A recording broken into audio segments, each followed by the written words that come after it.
Hello, my name is Simone Madsen. I am the Executive Director of the Southeast Tennessee Resource Conservation and Development Council, a nonprofit that works in environmental conservation and rural development, and I am also a member of Team Salamander. And I'm here today to tell you a story, which is kind of out of the ordinary for a scientific presentation, but hear me out. Maybe you can take something from this and run with it.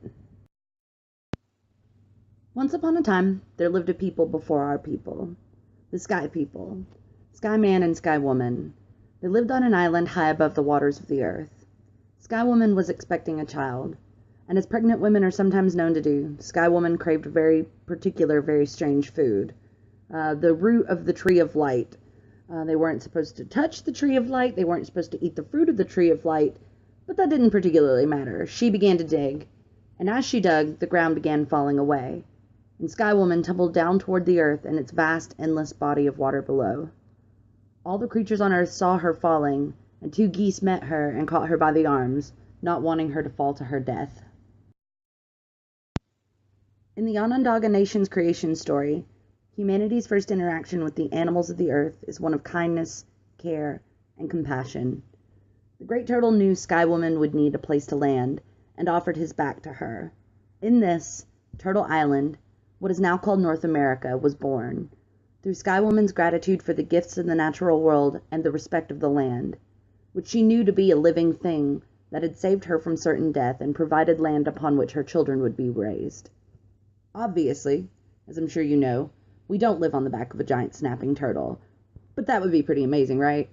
But the Onondaga creation story is really a simple and relatable allegory that represents a modern understanding of ecology, that organisms are definitively linked to one another in their environment, and also illustrates a surprisingly common cultural appreciation of the turtle. From children to adults all across the globe, the positive cultural perceptions of turtles as wise, aged, and patient creatures are pervasive, which has made them a successful mascot for ocean conservation. They have yet, however, to become the mascot for freshwater ecosystems, something that is primed to happen and has some compelling potential.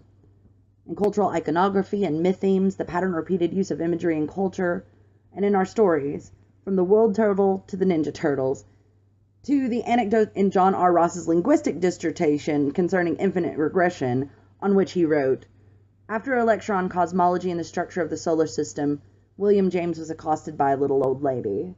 Your theory that the sun is the center of the solar system, and the earth is a ball which rotates around it, has a very convincing ring to it, Mr. James, but it's wrong. I've got a better theory," said the little old lady.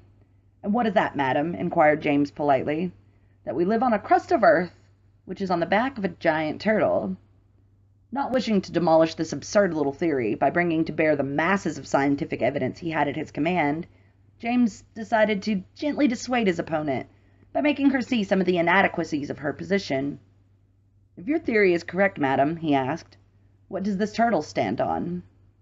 "You're a very clever man, Mr. James. That's a very good question," replied the little old lady. "But I have an answer to it, and it is this. The first turtle stands on the back of a second, far larger turtle, who stands directly under him." "But what does the second turtle stand on?" persisted James patiently. To this the little old lady crowed triumphantly. "It's no use, Mr. James. It's turtles all the way down." It's hard to find someone who isn't at least familiar with turtles, and there are few people who would put them on a list of species they'd never rather interact with again.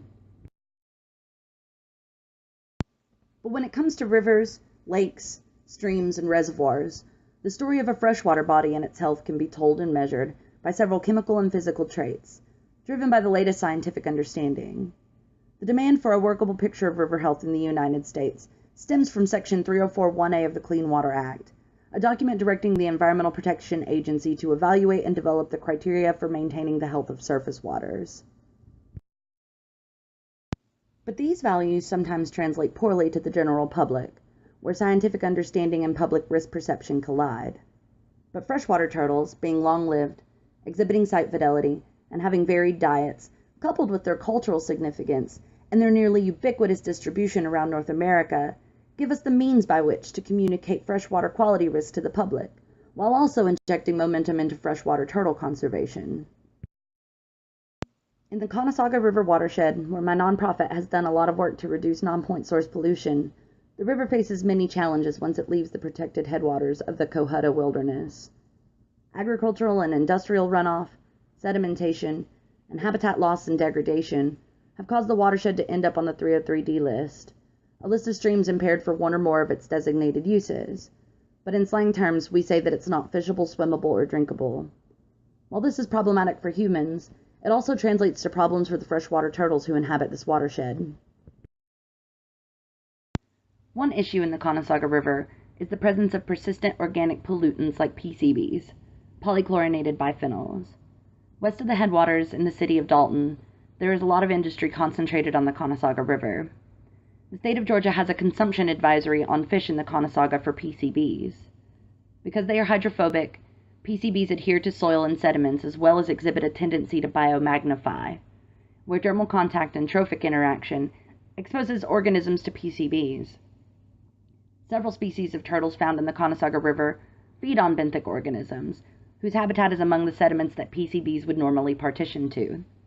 In turtles, polychlorinated biphenyls affect bone density, growth rate, sexual development, and influence the rate of deformation and mortality in juveniles. In humans, the adverse effects of low-level environmental exposure to PCBs are not well understood. But occupational exposure in plants that exclusively manufactured and use PCBs and their related equipment have shown an increase in some liver enzymes, with possible liver damage, dermal lesions, and respiratory problems. Monitoring turtles over time who have been exposed to PCBs may provide a much clearer picture of the threats that human beings face from this persistent organic pollution. In another study, snapping turtles in lotic environments show promise as sentinel species for monitoring long-term conditions of a stream for atrazine runoff, a commonly used herbicide that has been shown to be an endocrine disruptor in humans and may also affect the fitness of turtles. The Environmental Protection Agency lists sediment as the most common pollutant in rivers, streams, lakes, and reservoirs, and costs $16 billion in environmental damage annually. But public perception of sediment pollution is mixed at best. The question often gets asked, how is dirt water pollution? For humans, sedimentation increases the cost of water treatment, changes the flow and shape of rivers, and can increase flooding potential. For freshwater turtles, sedimentation can affect the basic food chains they need to survive.